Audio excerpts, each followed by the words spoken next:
اسی طرح سورۃ التوبہ آیت نمبر 75-76 اللہ تعالیٰ ارشاد فرماتا ہے وَمِنْهُمْ مَنْ عَاهَدَ اللَّهَ لَئِنْ آتَانَا مِنْ فَضْلِهِ لَنَصَّدَّقَنَّ وَلَنَكُونَنَّ مِنَ الصَّالِحِينَ فَلَمَّا آتَاهُمْ مِنْ فَضْلِهِ بَخِلُوا بِهِ وَتَوَلَّوْا وَهُمْ مُعْرِضُونَ. یہ لمبی لمبی چوڑی چوڑی دعائیں کرتے ہیں، اللہ مجھے یہ دے دے، اللہ مجھے جاب مل جائے، اللہ مجھے فیکٹری مل جائے، اللہ میں کاروبار شروع کر لوں، اللہ فلاں دے دے، فلاں چیز عطا فرما دے. بڑی دعائیں کی اللہ فرماتا ہے. اور ان میں کچھ وہ ہیں، یہ ان لوگوں کا دیکھو اللہ نے ذکر کیا ہے جنہوں نے اللہ سے وعدہ کیا ہوا ہے کہ اگر اللہ ہمیں اپنے فضل سے دے گا تو ہم ضرور صدقہ کریں گے. تو فرمایا ان میں کچھ وہ ہیں جنہوں نے اللہ سے وعدہ کیا ہوا ہے کہ اگر اللہ ہمیں اپنے فضل سے دے گا تو ہم ضرور صدقہ دیں گے اور ہم ضرور صالحین میں سے ہو جائیں گے، نیک کام شروع کر دیں گے. اللہ تو مجھے مال و دولت دے، میرا کام چل پڑے، کاروبار چل پڑے، میں سکون سے نمازیں جماعت سے پڑھنے جاؤں، اور اللہ میں نہ تیری راہ میں مال بھی خرچ کروں. تو اللہ فرماتا ہے فَلَمَّا آتَاهُم مِّن فَضْلِهِ، پھر جب اللہ انہیں اپنے فضل سے عطا فرما دے، یعنی پھر وہ چیز ان کو پرووائڈ کر دی جاتی ہے، ان کو مہیا کر دی جاتی ہے، ان کو دے دی جاتی ہے، عطا کر دی جاتی ہے، تو پھر کیا کہتے ہیں بَخِلُوا بِهِ وَتَوَلَّوْا وَهُمْ مُعْرِضُونَ. یہ قرآن اللہ ان کا طرز زندگی بتا رہا ہے. اللہ فرماتا ہے تو اس میں بخل کرنے لگے اور منہ پھیر کر پلٹ گئے. کوئی نہیں بعد میں زکوٰۃ دیتی، اللہ کی راہ میں کوئی مال پھر سمیٹنے کی ہوتی ہے، جمع کرنے کی ہوتی ہے. اس مہینے اتنا پروفٹ ہے لگاؤ سائڈ پہ، اس مہینے اس سے بھی زیادہ کرنا ہے سائڈ پہ، خرچ کرنے کا ذہن میں کوئی خیال وہم بھی نہیں ہے. یہ آیت کیوں نازل ہوئی، اس کی وجہ کیا تھی، شان نزول اس کا کیا ہے. ایک شخص ثعلبہ، یہاں پہ ایک بات سن لیں پہلے ہی، ایک شخص ہے ثعلبہ بن ابی حاتب، یہ وہ بندہ ہے جس کے لیے یہ آیت نازل ہوئی تھی. ایک صحابی ہیں وہ ہیں ثعلبہ بن حاتب، بس یہ مخلص صحابی ہیں جو بدر اور احد میں شریک ہوئے تھے، اور غزوہ احد میں جو ہے نا یہ شہید ہو گئے تھے. اور یہ ثعلبہ بن ابی حاتب تھا جو خلافت عثمانی میں مرا. جس نے زکوٰۃ دینے سے انکار کیا تھا اس کا نام کیا ہے، ثعلبہ ہی ہے، لیکن آگے اس کے کیا آتا ہے بن ابی حاتب، یعنی ابی حاتب کا یہ بیٹا ہے. اور وہ جو صحابی ہیں ان کا نام کیا ہے ثعلبہ بن حاتب، یعنی وہ حاتب کے بیٹے ہیں، اور جو زکوٰۃ دینے سے جس نے انکار کیا تھا ہے وہ بھی ثعلبہ، لیکن وہ کس کا بیٹا ہے ابی حاتب کا. یہ آپ نے فرق یاد رکھنا ہے. تو یہ آیت کریمہ جو ہے کس کے بارے میں نازل ہوئی تھی، ثعلبہ بن ابی حاتب کے بارے میں. اس نے رسول اللہ صلی اللہ علیہ وسلم سے نے عرض کی کہ اے اللہ کے رسول صلی اللہ علیہ وسلم میرے لیے مالدار ہونے کی دعا فرمائیں. نبی پاک صلی اللہ علیہ وسلم نے فرمایا اے ثعلبہ تھوڑا مال جس کا تو شکر ادا کرے اس بہت سے بہتر ہے جس کا شکر نہ ادا کر سکے. یعنی اللہ نے تجھے تھوڑا مال دیا اور تو اس کا شکر ادا کرتا ہے، یہ بہت اچھا ہے، بجائے اس کے کہ تجھے بہت مال ملے اور تو شکریہ ادا نہ کرے. تو اس لیے تیرے پاس تھوڑا تو شکر ادا کر.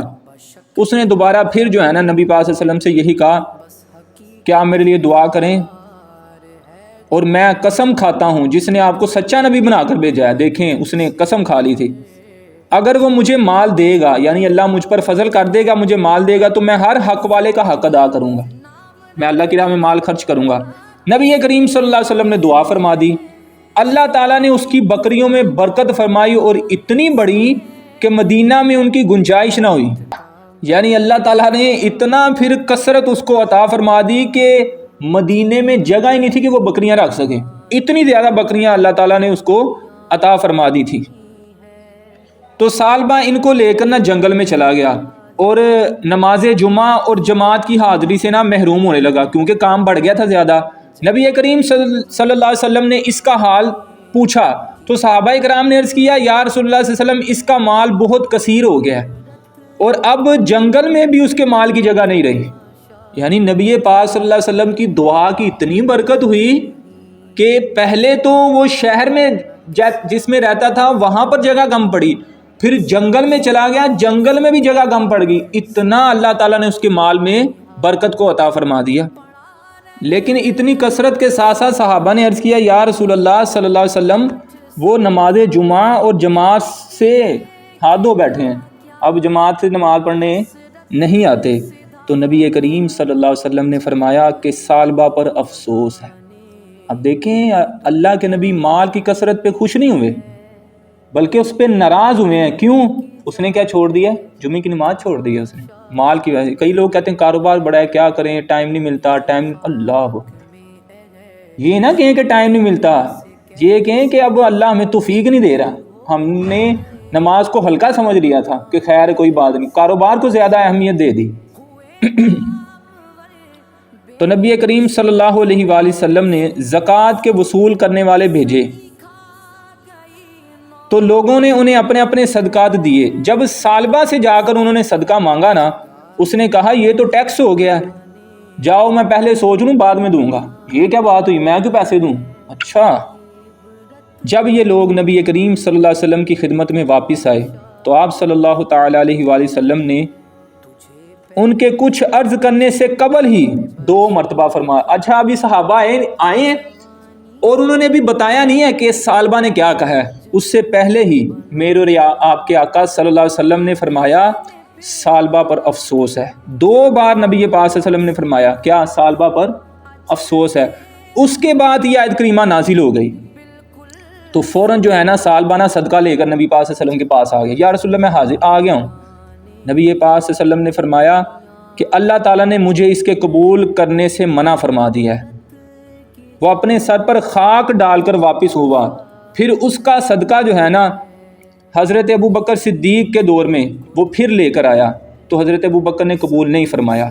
پھر وہ حضرت عمر رضی اللہ تعالیٰ عنہ کا جب دور حکومت آیا اس میں بھی وہ صدقہ لے کے آیا، آپ نے بھی قبول نہیں فرمایا۔ پھر وہ حضرت عثمان غنی رضی اللہ تعالیٰ عنہ کی خلافت میں دور حکومت میں وہ دنیا سے چلا گیا کہ اس نے اللہ کی راہ میں مال خرچ نہیں کیا۔ تو یاد رکھیں اللہ تعالیٰ نے اگر آپ کو مال و دولت دیا ہے تو اج سا ویجے کھلے راہ ویجے، آج لے پناہ ان کی، آج مدد مانگ ان سے، پھر نہ مانیں گے قیامت میں۔ اگر قیامت والے دن کو کہ اللہ سارا ہی مال، پھر تو نہیں نا، اب تو گیم ختم، ٹائم ختم ہو گیا۔ تو اب کیا پچھتائے ہو جب چڑیاں چگ گئیں کھیت، اس دن تو کافر بھی کہے گا اللہ تو ہی خدا ہے، مجھ سے غلطی ہوگی، لیکن تب تو نہیں معافی ملے گی۔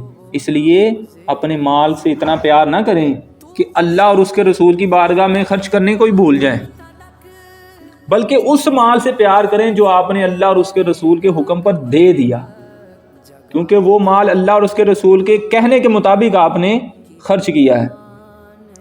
اور حدیث میں تو آتا ہے، صحیح بخاری شریف کی حدیث ہے، حضرت ابو ہریرہ رضی اللہ تعالیٰ عنہ سے روایت ہے کہ نبی کریم صلی اللہ علیہ وسلم نے فرمایا جس کو اللہ تعالیٰ مال عطا فرمائے، یہ دیکھیں نا یہاں پہ حدیث میں بھی الفاظ ہیں، اللہ جس کو مال عطا فرمائے، کبھی بھی ایسا نہ کہیں کہ میں نے یہ کیا، میں نے وہ کیا، میں نے فلاں کو، اللہ تعالیٰ کا فضل ہے۔ اللہ تعالیٰ نے کئی مالدار ایسے آپ کو ملیں گے جن کی زبان اتنی میٹھی اور بڑے اچھے انداز سے، اور ان کی گفتگو سے یا کسی بھی عمل سے آپ کو ایسا نہیں لگے گا کہ یہ بندہ غرور اور تکبر کرتا ہے۔ اتنے اچھے لوگ بھی ہوتے ہیں، اور کچھ جو ہیں وہ غرور اور تکبر میں آ جاتے ہیں اور غریبوں کو، جو کمزور لوگ ہیں ان کو کچھ بھی نہیں سمجھتے۔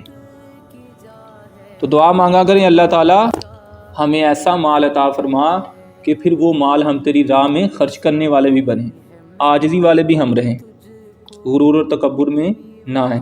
تو نبی پاک صلی اللہ علیہ وسلم نے فرمایا جس کو اللہ تعالیٰ مال عطا فرمائے اور وہ اس کی زکوٰۃ ادا نہ کرے تو قیامت کے دن وہ مال گنجے سانپ کی صورت میں کر دیا جائے گا، وہ سانپ اس کے گلے میں توک بنا کر ڈال دیا جائے گا، پھر اس کی باچھیں پکڑے گا اور کہے گا میں تیرا مال ہوں، میں تیرا خزانہ ہوں۔ یہ عذاب جو ہے قیامت کے دن اس کو دیا جائے گا۔ اچھا یہاں پر گنجا سانپ، اس کا کیا مطلب ہے؟ سانپ جب 1000 برس کا ہوتا ہے نا، 1000 سال کا، تو اس کے سر پر بال نکلتے ہیں، اور جب وہ 2000 برس کا ہوتا ہے وہ بال گر جاتے ہیں۔ مطلب یہ ہے کہ گنجے سانپ کے یہاں پر اتنی زیادہ عمر کا ہے، وہ مراد یہاں پر کیا ہے کہ گنجا سانپ کہنے جو حدیث میں الفاظ آئے ہیں کہ وہ زیادہ عمر کا سانپ ہے۔